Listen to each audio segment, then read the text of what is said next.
Hello, welcome everyone. Thanks for joining us. I'm really excited to host today's Halt the Harm webinar with the folks from Save the Aurora, Colorado Reservoir to hear about their grassroots battle against a huge project to implement over 160 fracking wells in Aurora, Colorado.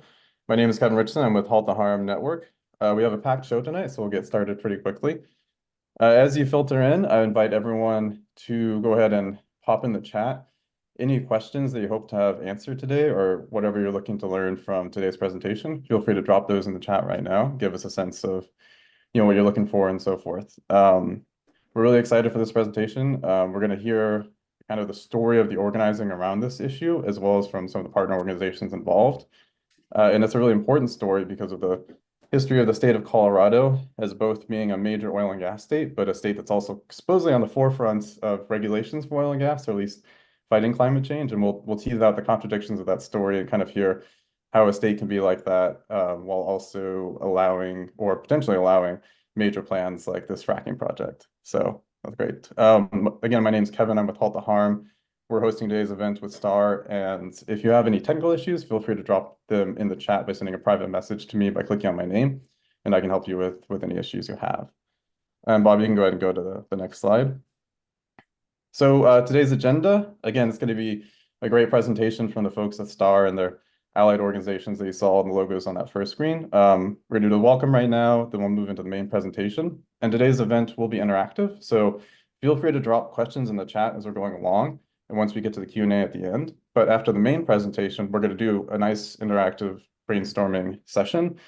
And the impetus behind that is we have a lot of great people in the audience. Many of you folks have been involved in organizing around environmental issues or know a lot about it. So it's a great hive mind of potential ideas to help the organizers in Colorado who are fighting this issue. So we're going to do a very quick 5-10 minute brainstorming session where what we're going to ask everyone in the audience to do is give us kind of the questions that you would ask Star. The Star is the grassroots group, to help them think of ideas or strategies they haven't tried yet. Like, have you tried this? Have you thought about this? Have you thought about this legal angle? We're going to collect all those questions, and we're going to have interactive activity on the screen. They'll display all those questions. And then we'll share them with the Star folks, and they can go back and they'll help them think about strategizing and things like that. After that interactive session, we're going to go over some calls to action, and then we're going to have Q&A. In addition to the calls to action we shared today, there'll be opportunities for folks in the audience to also participate in potential strategy sessions with the Star Group later, if anyone is interested in that, in a way to kind of help exchange ideas and so forth. So I'm excited for that. So again, as we're going through the presentation, keep in mind thinking, what questions would you ask the Star folks of things they have or haven't tried that might help them to strategize and move this campaign forward. And next slide, Bobby. And lastly, I'll move off the stage and let the folks get to the story, but I did want to spend a couple of minutes talking about Halt the Harm. Many of you all are involved in the network and really appreciate your involvement. Halt the Harm exists really to support grassroots fights against oil and gas harms. And we do that through a network approach to organizing. We believe in the power of connecting people to not just each other, but to resources and other organizations that can help them out. And that's what the network does. It's an online message forum, as well as a whole bunch of resources and activities. So we do campaign support, especially for digital campaigns. We connect people to resources like legal expertise, issue resources, I mean, such as scientific expertise and so forth. We do webinar hosting like this. So if you are involved in organizing against oil and gas issues, no matter how small or big your group is, we're happy to host webinars and help get the word out and advance your campaign. So if you are interested in webinar hosting, feel free to contact me, kevin@halttheharm.net. And if you have not joined our online network, you can at network.halttheharm.net, and I will drop the link to join in the chat. And with that, I'm super excited for today's presentation. I'm really looking forward to the interactive part afterwards and the brainstorming. So again, think about those questions you would ask the Star folks to help them think further about their strategies and their ideas for organizing. And with that, I'm going to pass it to Brian from Star. Thanks, y'all. Thank you, Kevin. Good afternoon. I'm Brian Matisse, a member of Save the Aurora Reservoir. We're a group of concerned citizens fighting proposed plan for over 160 oil and gas wells to be drilled in Southeast Aurora, or in the vicinity of Southeast Aurora, near and under the Aurora Reservoir and several surrounding neighborhoods. Next slide. I'd like to start the presentation with a brief history of the oil and gas industry in Colorado to describe how we got where we are now. Oil and gas is big business in Colorado. Colorado right now is the fourth largest oil producing state in the United States, and our production is growing. More oil is produced in Colorado each year than Alaska, Oklahoma, and Kansas, states that we typically associate with large oil and gas production and the oil and gas industry. Next slide. The reason for this is the Niobrara oil shale formation, which underlies the Denver Basin and its aquifers. For many years, as you can see on this map, oil exploration and drilling were focused around the agricultural land in the northeast portion of Colorado. If you can see the red in the upper right-hand corner of the map, that's the northeast portion of Colorado. It's north and east of the Denver metropolitan area. And Arapahoe County is one of the largest counties. It's the suburbs of the Denver area, and it includes the city of Aurora, a city now that has a population of over 400,000. For many years, this oil and gas exploration, as I said, was in that northeast area, but oil and gas drilling has continued to move south. And now wells are beginning to encroach on the densely populated and established neighborhoods in the Denver metropolitan area. Now, it's important to note that unlike many areas where the oil wells came first and neighborhood residential expansion moved into that area, causing conflict, here the neighborhoods came first. And residents who moved to this area, never expecting oil drilling in their backyards, are now faced with this exact prospect. In Colorado, the Colorado Oil and Gas Conservation Commission, or COGCC, it's now called the Energy and Carbon Management Commission, historically was charged with fostering oil and gas development, basically encouraging development. This has led to over 100,000 oil and gas wells being permitted. Next slide. And this is the slide. In 2019, environmentalists won a victory in the Colorado legislature with the passage of Senate Bill 19-181. This bill resulted in a mission change. Instead of fostering oil and gas development, the COGCC's mission was now to regulate oil and gas to protect the health and environment. But unfortunately, despite the mandates of SB 19-181, rulemakings from 2020 to the present, they have not significantly reduced the permitting or the drilling, and they have not empowered local governments to make the necessary changes to their policies to protect health and environment. And also, I want to point out that Colorado's two most recent governors, John Hickenlooper and Jared Polis, have actually encouraged continued oil and gas development in Colorado in the interest of economic growth. Now I'm going to pass it off to Randy, who's going to describe this particular project we're talking about today. Hey, folks. Thanks for coming today. As Brian suggested, I am going to discuss a little bit of the geography. Here's a map that shows Denver at the top left, the large city of Aurora that Brian just mentioned, and how it comes out to where we are now. The graphic on top shows the cap area, which is slated to have 174 wells on anywhere from 10 to 14 different pads. The state, Long, State, Wetterhorn, State, etc., those are the proposed pads, although this keeps changing. As we move to the next slide, Bobby, we will see that the area has actually changed here. So this is the same cap diagram, a little bit more updated, newer, if you will, and the red lines running horizontally are the horizontal drill paths. So you can see the reservoir right there in the middle. Our homes are all in this green area around the reservoir. And again, you can see the red well pads sprinkled throughout. And if we look at the next slide, we'll look at exactly what the concern is with this. Here's all the schools that will be directly affected in this cap. And as you can see on the right, a lovely picture of a well next to a school. So this is what we're trying to prevent. You can see our water supply there is the Aurora Reservoir. The blue dot is actually my home, so you can understand my concern with this process. So I'm going to hand it off to Kevin Chan, who started STAR and really got this movement going. I appreciate your time, folks, and your help. Kevin. Yeah, thank you, Randy. So this started with me asking the question. There essentially landmen came by and started giving presentations to the nearby neighborhoods, asking for mineral right leases to be signed. I had originally asked the question, well, what does this mean? What does the arrow mean going on this map? And really did a lot of digging. And the neighbors started really asking questions, being bombarded with threatening letters of, you better give us your mineral rights or we'll come and take them under a forced pooling agreement with the ECMC. So what we had discovered was that they were going to frack. It was not really mentioned. They just said mineral leases, making the language sound very, very neutral.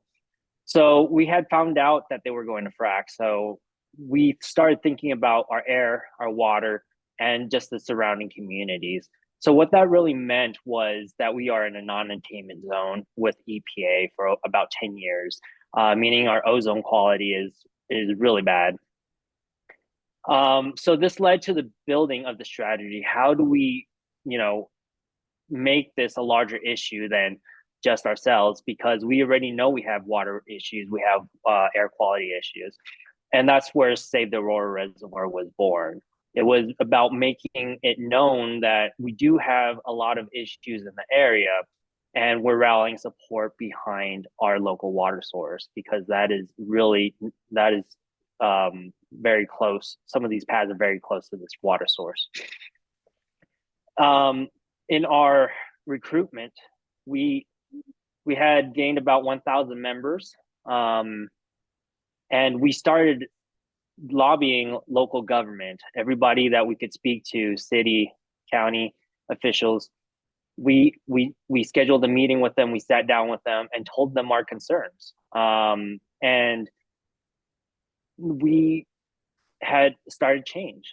This started a moratorium hearing. Then we moved into local legislation, such as 3,000-foot setbacks and things like that. So with that, I will pass it to Marcia.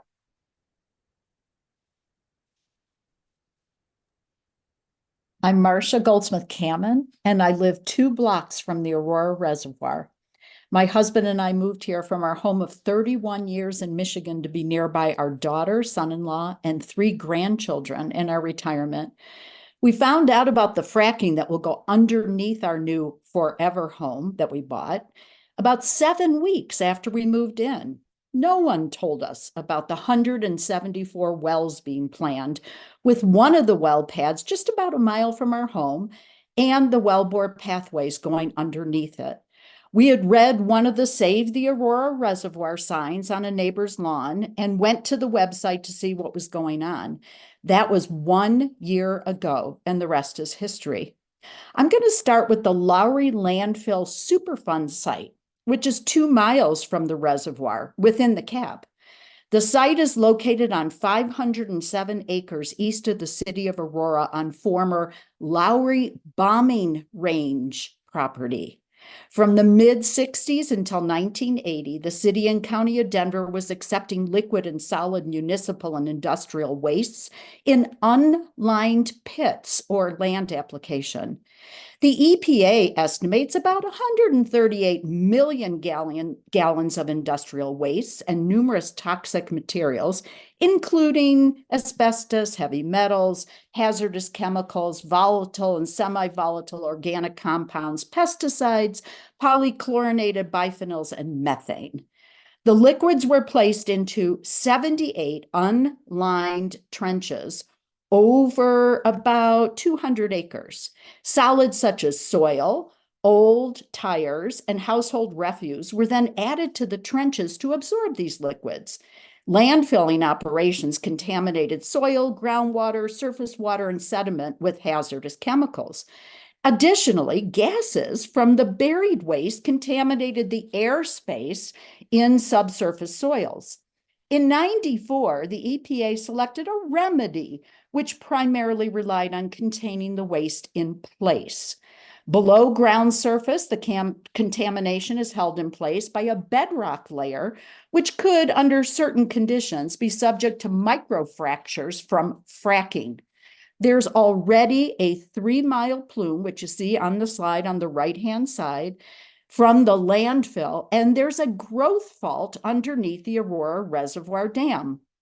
The Superfund site rests above the expansive Denver Basin Aquifer System, which is a critical water resource for growing municipal, industrial, and domestic uses along the semi-arid Front Range urban corridor of Colorado.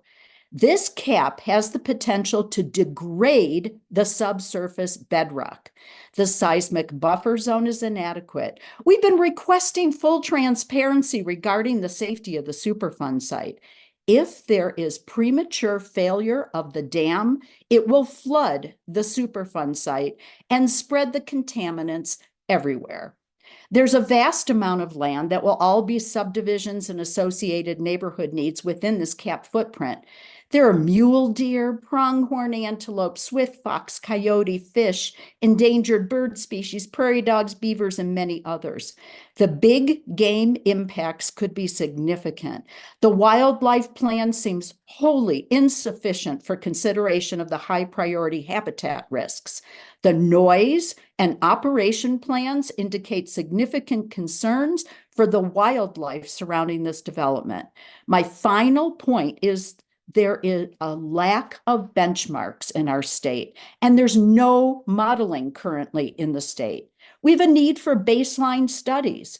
Fortunately, the Environmental Integrity Project is providing us with consultants, experts, toxics and remediation specialist, seismic engineer, acoustics engineer, air quality specialists. I am now turning this over to Alexis from the Sierra Club. Thank you.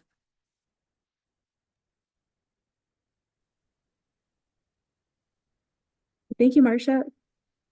Hi, folks. My name is Alexis Schwartz. I'm the conservation organizer with the Colorado Sierra Club, and I'm part of a coalition working in tandem to support STAR's fight to protect community and environment from the negative impacts of local oil and gas drilling. While sometimes we're frustrated by the slow pace at which incremental progress is being made, it's worth noting and celebrating that our movement has enacted real, tangible change that'll make a positive difference in many people's lives. This has been a collaborative effort across many fronts, and we'll be sharing a bit about the many various angles this campaign has taken to make real positive change in the proposed drilling plan. What's made our movement so strong is the diversity of perspectives, experiences, skills, and connections that participants have contributed. In the winter of 2022 and early 2023, as Kevin described, residents living within the proposed drilling area began to receive solicitations in connection with the oil and gas drilling plan. We then began growing a wide base of supporters by reaching out to those being solicited to alert them and give them context about the drilling plan threat through social media, by displaying yard signs, by doing door-to-door outreach with flyers, and by raising the issue at homeowners association meetings. In early 2023, our coalition hosted an educational town hall for local residents to learn about the solicitations they were receiving, how they were connected to a proposal to drill underneath their homes, schools, and areas of recreation, and how those activities have inherent risks. We invited participants of the forum to join our opposition efforts. In the spring and summer of 2023, in summary, participants of our movement talked to decision makers and influencers at all levels about their concerns about the drilling plan. The area's school board, city staff, city council members, county commissioners, state representative, and senator. We appealed to their hearts by sharing our personal stories, appealed to their heads with supporting facts, and appealed to their hands in asking them to take action to protect their local community and its environment. And we saw results.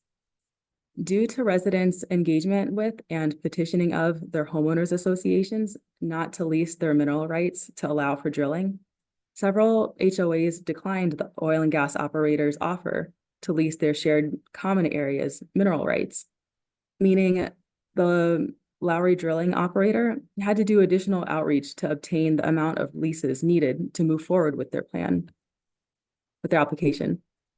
Because of residents contacting their elected officials about the unethical tactics being used to solicit their permission to drill, the drilling company fired the third-party contractor, making solicitations on its behalf. In response to public pressure, the local city councilors influenced the oil and gas company to move 3 drilling pads further away from homes, residences, schools, and the reservoir, for a total combined 4,961 feet further away from those locations, and that's about 1 mile combined. Also, because of an outpouring of concern by residents, the oil and gas permitting regulators at the ECMC did something unprecedented. They opened a preliminary opportunity for public comment so that they could receive and review people's concerns ahead of a formal future public comments window. And this might have contributed to the drilling plan application being returned several times now to the operator for further changes and revisions. And in response to many residents appealing to county staff and elected officials for greater protections from the drilling plan, the county commission decided to undergo revision to its oil and gas regulations. And I'll pass it off to my colleague, Bobby, to share about our efforts there. Thank you, Alexis. So my name is Bobby Mooney, and I am the Beyond Oil and Gas Campaign Coordinator with 350 Colorado, one of the other nonprofits joining STAR in this big fight against drilling in Aurora.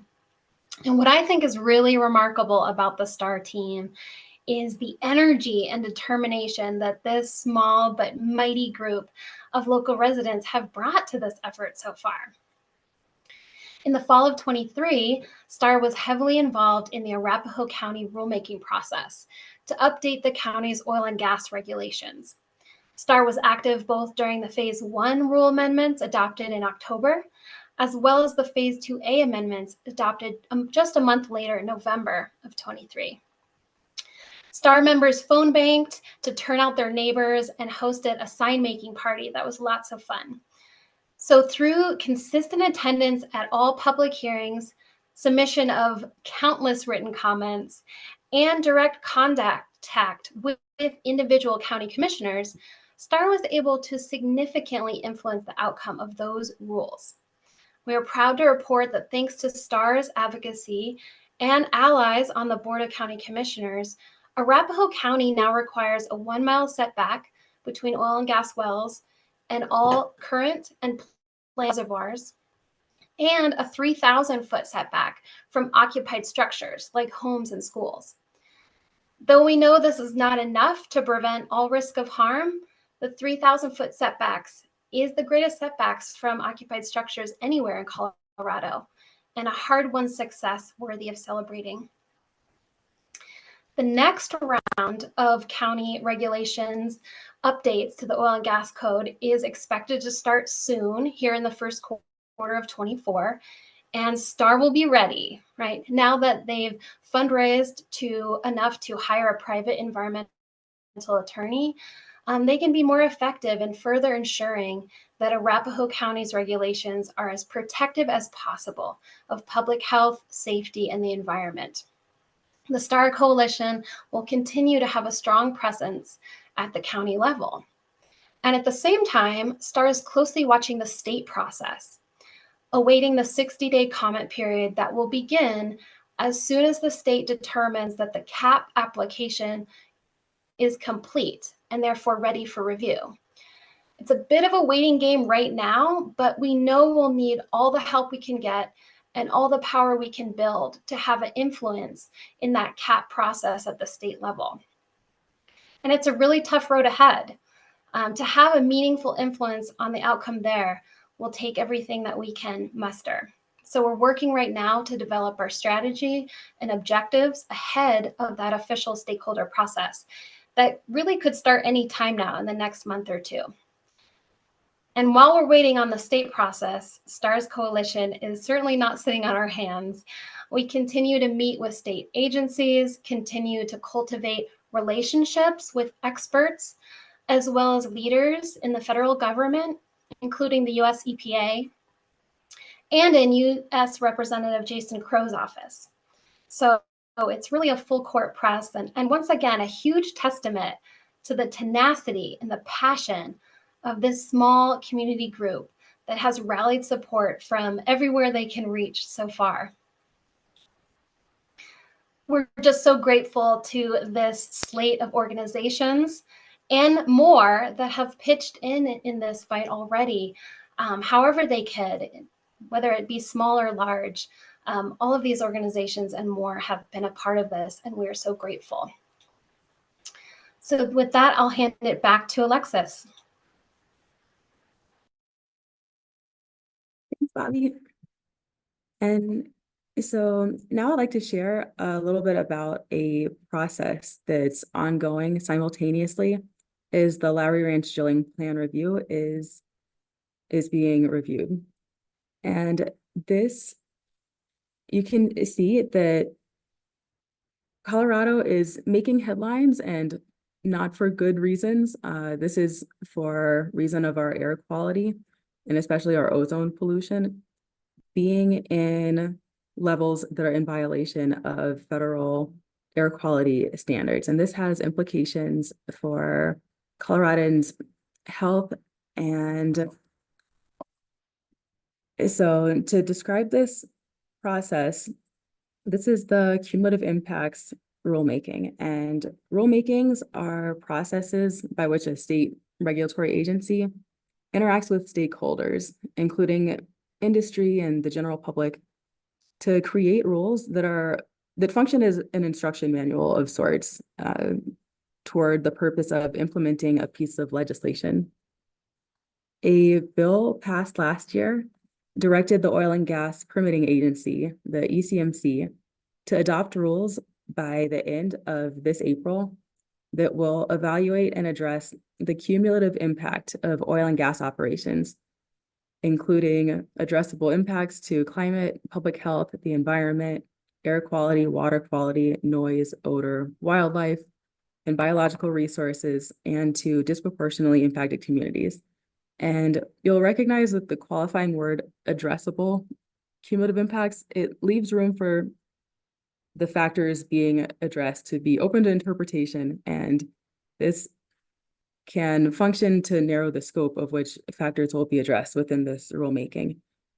And a key target that our environmental coalition is pushing for is for the cumulative impacts rule to set measurable levels of air pollution emissions at which oil and gas permits will be denied.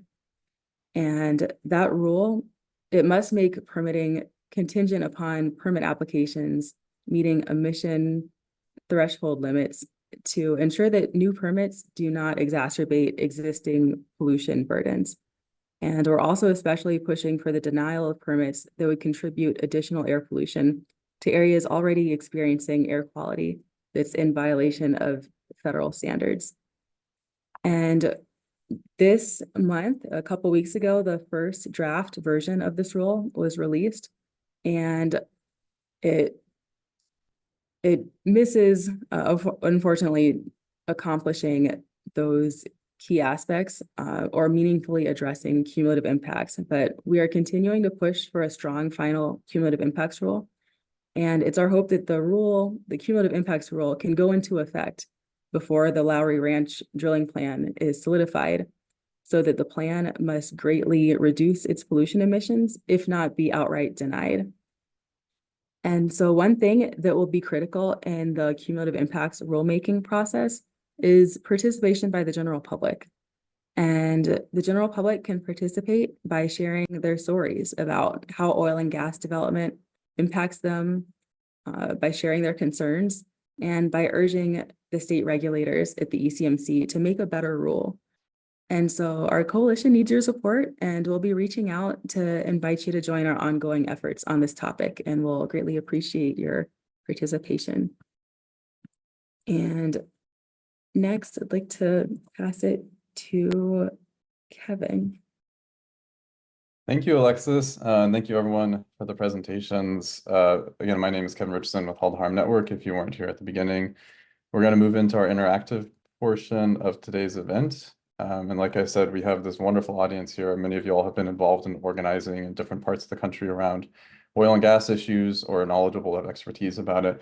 So it'd be a waste not to utilize this great hive mind to help out the folks at STAR. So we're going to use the chat. And if you remember that question I put out at the beginning, and that was, what questions would you ask STAR to help them think of ideas or strategies they haven't tried? So I'm going to share my screen, and I'd love for all of y'all to think about questions or even just suggestions. It doesn't have to be a question. Have you tried this angle? Have you thought about this legal issue? And drop it in the chat. And I'm going to do a quick screen share, and then it's going to pop up on the screen, assuming everything works from a technical perspective.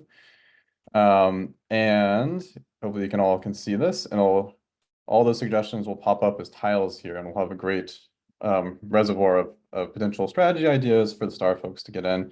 You can see this thumbs up going up there now. That's what it's going to look like. And we can get several pages of stuff. So if you have a question for STAR that can help them think about, have you tried this? Have you worked on this? Or a suggestion for ways to take their organizing, this would be the space to put it. Drop it in the chat. And while you're thinking about those questions or typing them out, I just want to take a moment to appreciate STAR and all the work they're doing. It's incredibly difficult to, be a community member, to meet other community members, to stand up to oil and gas extraction in your area. The rules are stacked against you. There's so much going on. I love the emojis going in there.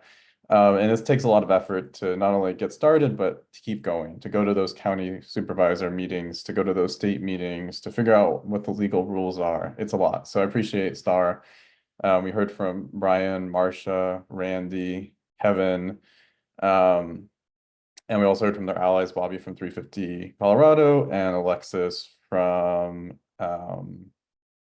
Sierra Club, Colorado. And so, really big appreciation for all y'all for what you're doing. Yeah, so if you have sort of a question or a suggestion, hopefully you're thinking of something while they were presenting, you can drop it in here.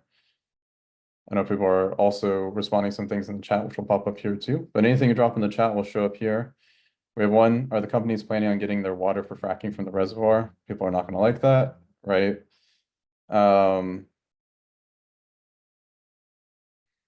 Yeah, the water issue is a big area of concern, require 4 billion gallons of water, which affects Colorado's agricultural community, a lot of agriculture in Colorado that uses quite a bit of water. And so that water use is pretty bad. So yeah, if you have any questions or thoughts, please put them in the chat. We'll leave this open for a few minutes and just think about, what could help STAR in their organizing. You kind of heard a lot about where they've been organizing at the county level, the state level, which is working through approval right now. And there's also this issue with the cumulative impact rules, which is a major thing. And I think something that folks will want to pay attention to going forward. I believe Colorado is the first state to really introduce this kind of cumulative impact rule, which a lot of other states have pushed for. And that would potentially change the game in terms of oil and gas by allowing, by requiring to think about sort of the impacts of all the pollution that's already there when approving new oil and gas wells.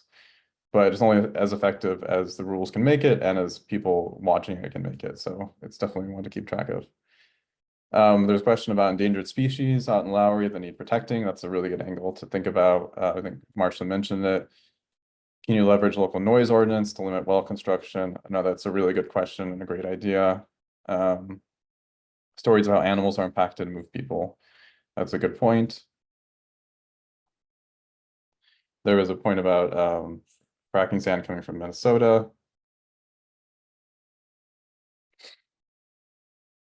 Yeah, LNG exportation facilities being shuttered to reduce demand. There's some other stuff in there, an emotional perspective. These are great insights. I love it. I'll leave this up for another minute, continue to collect this. We'll collect all this information plus what's in the chat,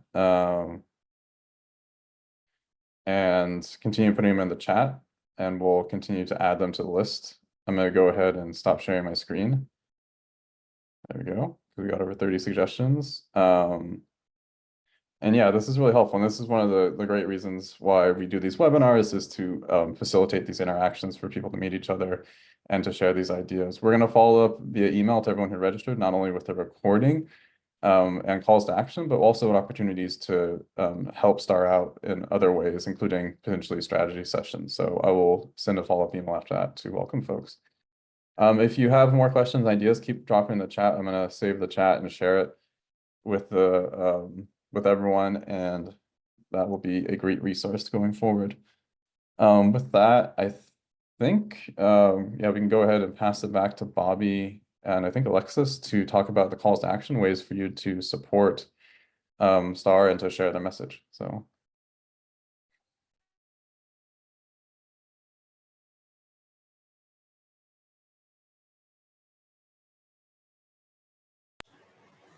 All right, well, thank you.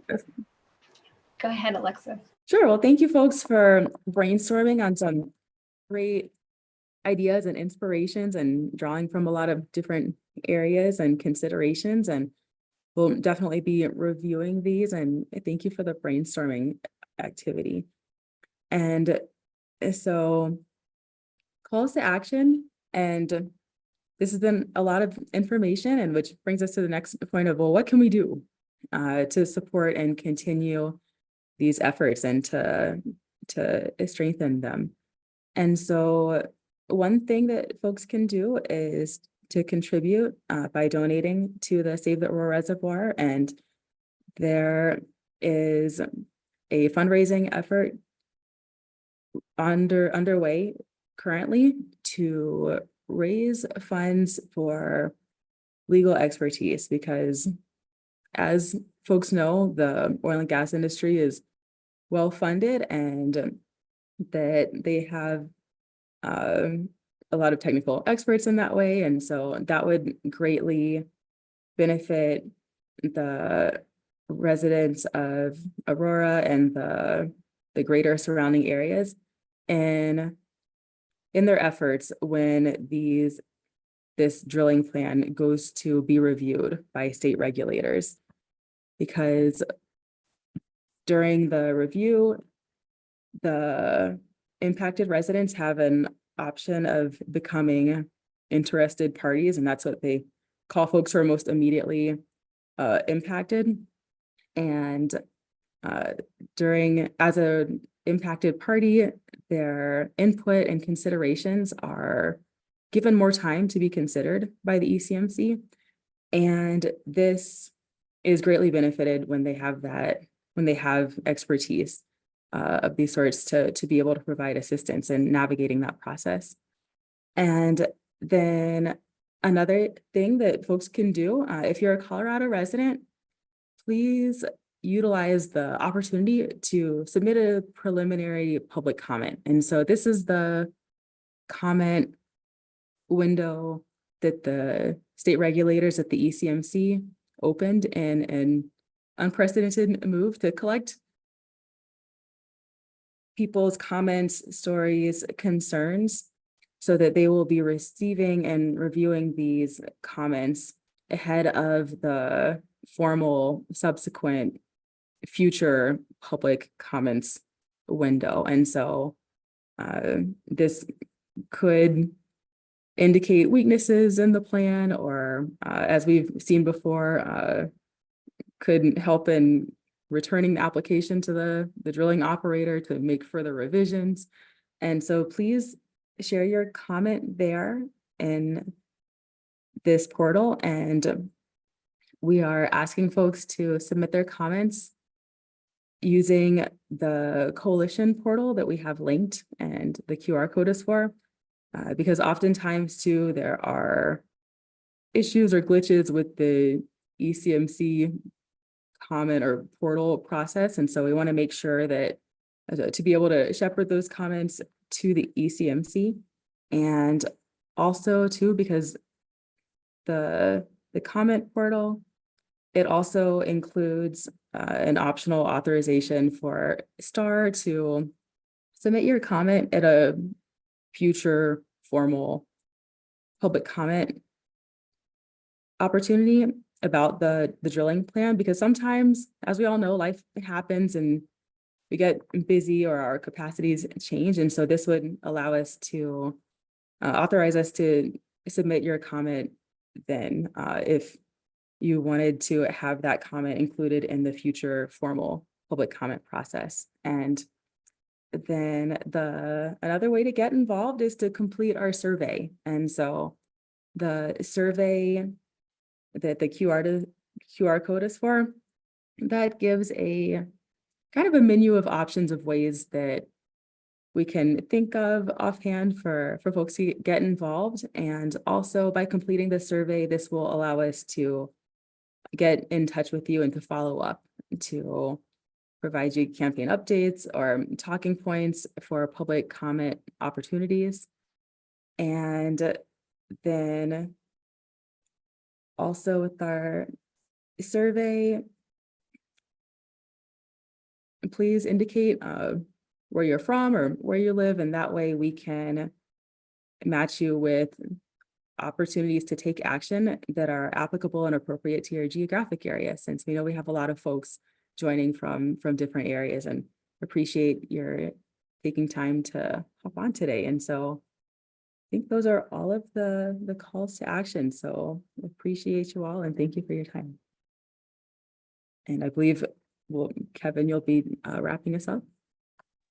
Yeah, we have a few minutes left in the hour, so enough time to take some questions and answer them. So if you all have questions, please put them in the chat and we can have the folks involved in this answer some of those questions. And you also feel free to drop your reactions in the chat, what you thought about today's presentation, how it made you feel. I think it's both infuriating to hear these stories, but also very inspiring to see a group so well organized and see what they could do against these sort of adverse conditions. And I think, to me, it's just wonderful to hear these stories. And I think that the human part of it, being who's involved and who's leading it, I think is, to me, it's the most powerful part, especially when you think of the monolith of oil and gas industry as this kind of beast of a thing, that it has huge impacts on humans everywhere. And hearing these stories is so key to that.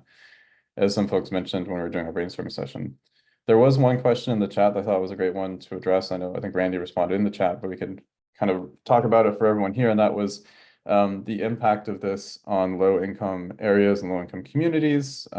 If maybe someone from STAR wanted to address that and say kind of where that's at.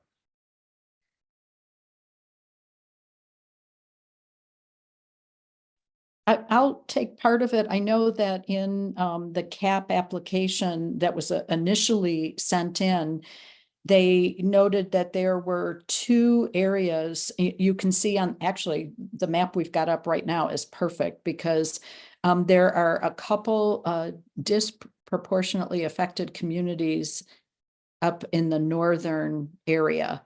So I think there are 2 or 3 quadrants that are in that category. And I know obviously we have a lot of people who speak different languages, multicultural. So there is an impact throughout the whole community in this CAP region, the red outline here.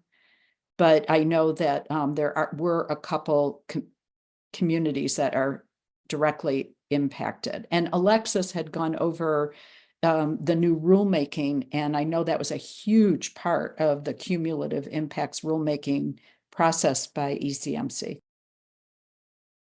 Thank you, Marcia, and to tag onto that too. And so our efforts are advocating for the cumulative impacts rulemaking to establish that threshold of pollution at which permits would be denied, and especially those in disproportionately impacted communities, that permits would not contribute to exacerbating those areas of air pollution, issues of air pollution there.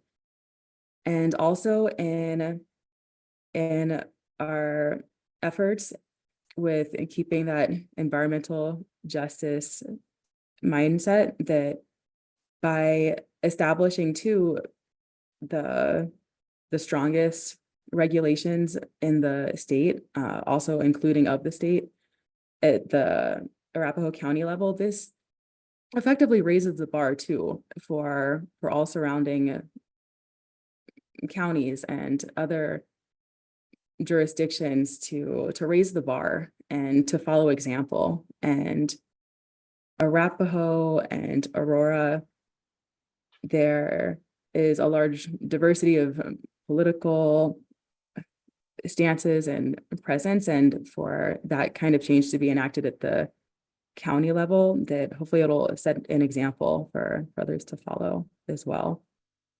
Yeah, Alexis, I would throw out that we've had a number of members of STAR that have reached out to other communities, Broomfield, Erie, etc., to learn from them, and we've obviously learned some things from them, and they had some success this week as well. So citizen voices are starting to be heard.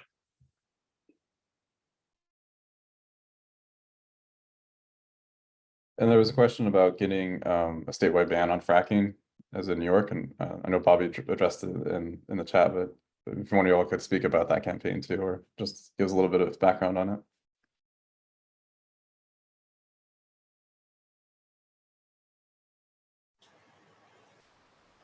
Yeah, I put in the chat, there is an initiative, Safe and Healthy Colorado. So safeandhealthyco.org, where you can learn more about that statewide initiative to phase out fracking permits gradually over a few year period, with the last permits being issued in 2030. And that effort is looking at trying to achieve that both through the legislature with a bill and also with a statewide ballot initiative, which would be a very large and exciting grassroots effort to get the phase out on the state ballot, and then to get out a yes vote from all Colorado voters to phase out fracking permits. Which would be amazing because, as was mentioned about how we've engaged with the different levels of government, when we've met with our state commissioners through the ECMC, they're anxiously waiting to see if that will actually get on the ballot, and then what will Colorado's response be? Because everyone has been waiting for this ban, because like there are other states across our nation that have enacted a ban. We've got to keep on it and try to get them to enact it as well. And the other thing, just briefly, I wanted to mention, when you look at the Aurora Reservoir, which is a very large body of water and 31% of our drinking water too, resource, it has an 8.5 mile path that goes around it. And it's very active throughout the from Memorial Day to Labor Day, with tons of different community groups that come in. A large Latinx community comes. There are shelters and people on the beach. We have a scuba beach. We have boating, all kinds of activities out there. One of the things we did right at the beginning was start flyering the beach, even though flyers aren't allowed out there, but we do it very discreetly. And we printed them in Spanish as well. So we were able to communicate with all the different groups who are out there having picnics and the families. And our impression was that nobody knew that this was going to be happening. Every single person we talked to was blown away that this was the potential on their reservoir where they recreate.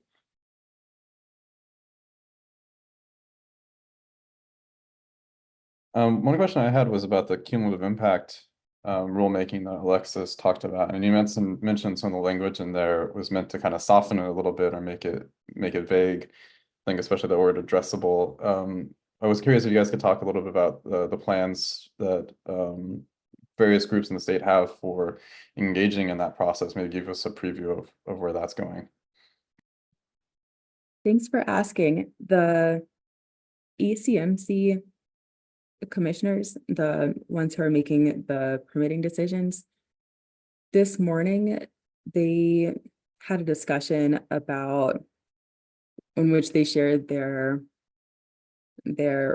response or reaction to the draft rule, because the draft cumulative impacts rule was released by the ECMC staff rather than the ECMC commissioners. And so currently we are looking to digest those reactions before planning the next step, because that will give us a better idea of what the ECMC commissioners have in mind and the direction that the next draft rule could go. And though there will be opportunity for public comment to highlight the key asks that we're making to be able to fulfill that legislative mandate of addressing cumulative impacts of pollution, and also to address the impacts that this is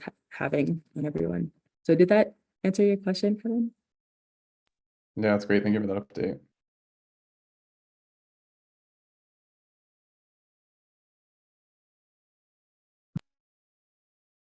And there's some resources being shared in the chat, so links to some studies that are worth checking out. In 350 Colorado, just shared an in-person event happening in Aurora, Colorado next Saturday.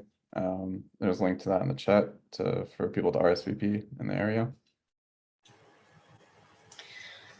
Yeah, thanks for raising that up, because that is such a powerful way to get involved. If you are in the Denver metro area or Aurora area, you're welcome to join us. We've already done one of these tours already, where we brought folks out to see firsthand fracking well pads in the Aurora area, and kind of see what it looks like, and learn more about the direct impacts of those well sites. So we're going to do another one coming up real soon. There's a link in the chat to RSVP if you'd like to come out and join us, get that firsthand experience and learn more. And also wanted to share too, for upcoming opportunities for those living in Colorado, there will be efforts this legislative session to address our ozone pollution, which is caused in large part by the emissions of oil and gas development and activity in Colorado. There will be efforts this legislative session to address the industry in the areas of oil and gas permitting, also the enforcement of oil and gas rules, and also in reducing the emissions from oil and gas. And during the legislative session, we'll be looking for folks who wish and are willing to share their stories about the need for clean air and how this is impacting their areas of work and life and recreation.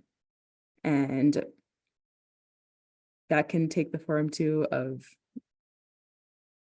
giving quotes or sharing stories, and also meeting with legislators to appeal to them to support these measures. And so we would also like to follow up as this session progresses to share with you some opportunities to take action, because those kinds of legislation on those areas would focus the laws that pertain to drilling plans, including or such as this drilling plan that is currently being considered.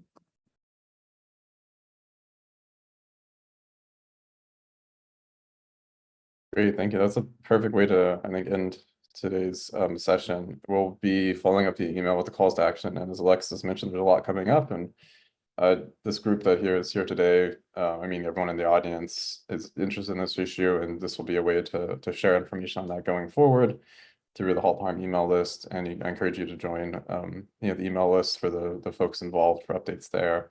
We'll share ways to do that when we send the reporting. As I mentioned, this event is reported, so we'll share that in the next day or two with all the calls to action. And I just want to really appreciate everyone who joined today from the audience. We had 83 people or 85 people, I think, at the end, which is pretty fantastic. That shows you how important this issue and how many folks are interested in it, not just in Colorado, but across the country. And there's going to be a lot to learn from the issue in Aurora, as well as some of the statewide stuff that Alexis mentioned. So I will be in touch with everyone about calls to action, the recording, and ways to support folks. And I just want to again thank STAR, 350 Colorado, Sierra Club, and all of the other allies for all the work they've done, putting your blood, sweat, and tears into this. And it was great to hear about your example, and I feel inspired by it. So I really appreciate this event.